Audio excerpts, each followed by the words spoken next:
What's going on, guys? This is Miasen and welcome to the OCG metagame breakdown number 8 and 9. Yet another crazy metagame breakdown, I know, man. It's like every week now, something crazy happens and some new cards are being played and everything that I could never predict because the OCG players are absolutely wild. So before we get into this video, of course, friendly reminder to like and subscribe. Huge shoutouts to Akira for always providing these beautiful articles.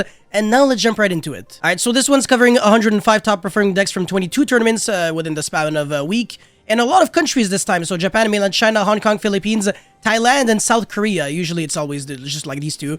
But yeah, the new card is Irrelevant Sacred Sheep Tree Romit. It's a garbage rank 4 that pretty much like makes you draw a card by detaching material and putting back like a normal trap from your grave or banished to the bottom of the deck. Or something like that, but whatever, it sucks, who cares? Alright, so the pie chart, the best deck by far is Tearlaments. I wonder why. Of course, almost everyone is playing with the Kishtira cards, but some are not. Some are just playing branded and Ishizu, regular Ishizu. It's actually crazy how this deck is like tier negative. Well, no, it's tier 0 in the TCG, but this is going to be like tier -1 because, you know, the Kishtira cards are like so good that I think even if you had like all the Ishizu cards at 3, you would still want to play, you know, the Kishtira cards with a new support because, hey man, it's like a new hand trap, so it's like a new Hoffness. And the field spell is insane, of course, also Bob's cards. Does everything you could ask for. And then Lawn Mowing, Ishizu, Kishtira, Tearlaments, which of course can't exist in the TCG because we don't have Lawn Mowing. Alright, second best deck is Kishtira, which is like the new best D-Shifter deck, so it's way better than Flunderies. I can maybe see this deck being a little better in the TCG, to be honest. But there is no Max C, so maybe like Tearlaments is still like the best deck to play. But yo, the 3 D-Fisher, 3 Macrocosmos, etc., 3 Shifter, looking kind of scary, I'm not gonna lie. And then after that, we have the decks that are not really represented, so yeah, really no diversity at all. 56 plus 24, that would be 80%, I think. Yes, 80% of the field, exactly 80%, is just 2 decks, and only 20% are everyone else. So Flunderies, Labyrinth, Runic, Branded Bestial Despia, Branded Cyber Dragon. I think I have the deck list I'm going to show you guys at the very end. Draco Slayer, Eldritch, Lawn Mowing, Bisted Dragon Link, Lawn Mowing, Branded Despia Shadal Tearlaments, holy crap, Branded Despia Kishtira Tearlaments Shadal. What the heck is this? Gravekeeper, bruv. Hero Kishtira Rika. That one I actually saw. It was, I think, a tournament in Thailand or something. The guy got top 8, I forgot. Maybe it was that or like the Philippines. And then Kishtira Spiral, bruv. Again, not the kind of deck that will exist in the TCG. Magician, Mathmech Addict, Nistur, Tearlaments, Phantom Knights, ooh, very spicy, and finally Tiny Sword Soul, which I also saw. So in the TCG, Draco Slayer is a little better. Runic is actually going to be pretty bad because Mystic Mine is going to be banned in, well, actually it's banned now, because today, as I'm making this video, this is December 1st. So, yeah, rip Mystic Mine players, not really, I guess, wrist and pieces, if that's your version of rip. But yeah, Labyrinth, a really good deck, of course. You know, trying to beat Tearlaments, but it has to like draw Necro Valley, it has to sack and stuff like that. So I actually still think that Labyrinth and Trap decks in general, they're under too much pressure going second. So that's why you're really, if you want to play like a control deck or mid-range deck, you should be playing Kishtira. And if you want to play like a combo deck, you should be playing Tearlaments. Anyways, let's dive right into this breakdown. So Po2Fu went 7-1 and finished first in a 37-player tournament. I guess these are probably like really hard to win tournaments because otherwise this wouldn't be mentioned. And it wouldn't have 8 rounds either. Like 8 rounds, this is like pretty much like what, locals level? Or like World Championships level if you have like 5 rounds of Swiss and then top 8 playoff. That's like the only way to have like 8 rounds. So yeah, if there was like a top cut, then the pricing must have been like pretty good. And it's also anniversary event something. So yeah, probably a really difficult to win tournament.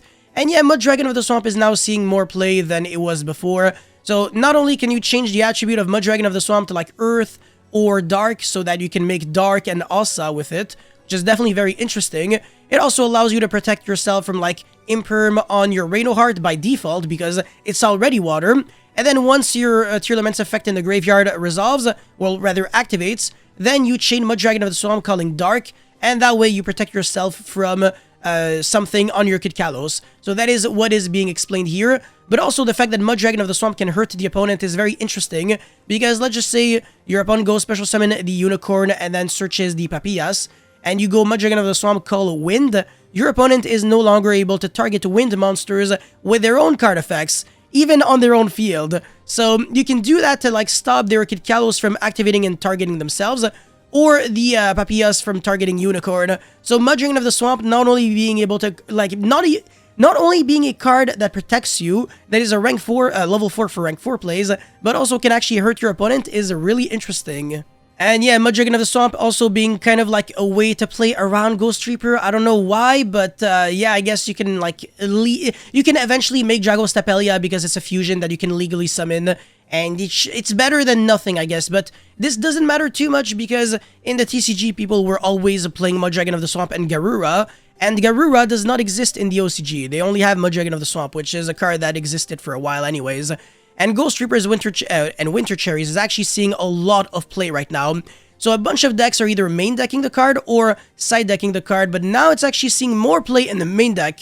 So definitely a card that you have to be really afraid of, because if it resolves on you, you can absolutely lose the game if they make you lose your Kid Kalos, because everybody and their mother, of course, has to play 2 Kid Kalos. It's not really a matter of choice, because if you only play 1 Kid Kalos and you get hit by Diablos as the Mind Hacker or Unicorn, you lose the game. So yeah, you either lose like your one of that is really insane and the only reason why your deck can actually do anything, because yes, trust me, without Kid Kalos, Tear Laments is garbage, or you lose 2 cards in one shot by Ghost Reaper and you still lose the game.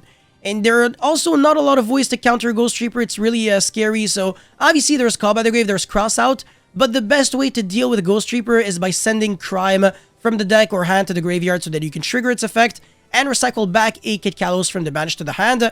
And another way to play through the Ghost Reaper would be to go Dark, revive back your opponent's Kid Kalos, and play from there. Anyways, the side deck, of course, triple Regeki, double Mind Control, and then triple Tactic Talents, triple Bisted Monsters, etc. Whatever. Only 1 Call by the Grave, even though it's a 2. That is very interesting. Cross Out Designator, I just don't like the card. I guess it's like the one Saki one of.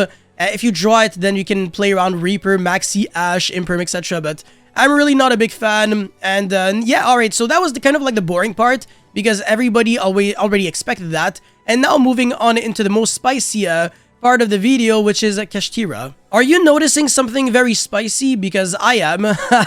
This guy is playing triple Soravis in the main deck, and there is a good reason for that. First of all, it's a dragon monster, so you can search it on the end phase with a Bisted Magnamut, and it is kind of like a hand trap that doesn't hurt the opponent, but actually helps you. So basically with Soravis, you can play around cards like Mind Control, Ghost Mourner, Effect Veiler, Imperm, Tearlament, Solic, Meta Noise, etc. It's just a really good card at ensuring that your plays can go through. I've actually made like videos on Soravis in the past, and I've told people that this is the kind of card that out of nowhere, it can randomly start seeing play, and you have to like respect the card and understand that it definitely has the potential to be good one day. So if you can invest in maybe 3 copies of it, so that whenever it will become good, you won't have to like sacrifice your arm to get 3 copies of whatever full rarity, max rarity card of, well, max rarity copy of this card. But yeah, definitely really insane. And another card that is really shocking to see play is a Forbidden Lance. Obviously in this deck list, it is nowhere to be seen, but in this, well, Philippines tournament, some people, well, rather, at least this guy, was main decking double copies of Forbidden Lance.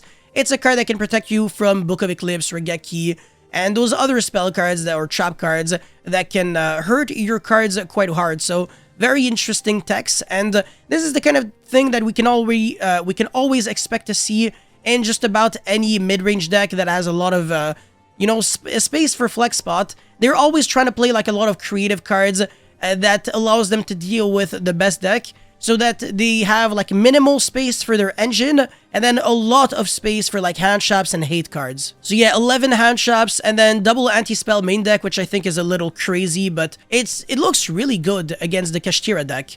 They really can't do much outside of going Fenrir, summon, and then attack, and then banish the card, and try to play from there, but if it doesn't go through, then it's pretty much game over. So yeah, very interesting.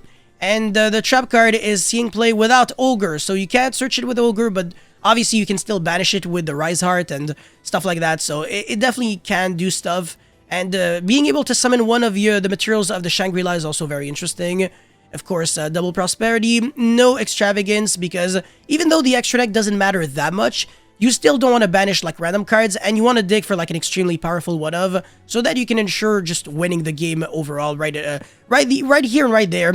So yeah, Prosperity is just like, I want to say overall a better card than Extravagance if you have the option between both. Even Flunderies players are playing Prosperity over Extravagance, because it doesn't matter what you have in your hand. If you don't have like a play, you lose the game, and Extravagance just gets you 2 random cards, but Prosperity pretty much guarantees you 1 extremely powerful card.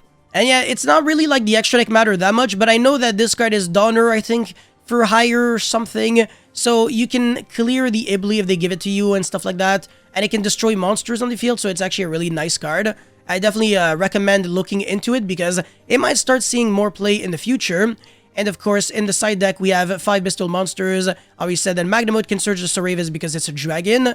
And of course, this card is kind of like better than Druid Worm. A triple Book of Eclipse, and then Mind Control, triple Tactic Talents. Anything that can steal monsters is like really good this format. Dimensional Barrier, Pancratops, etc.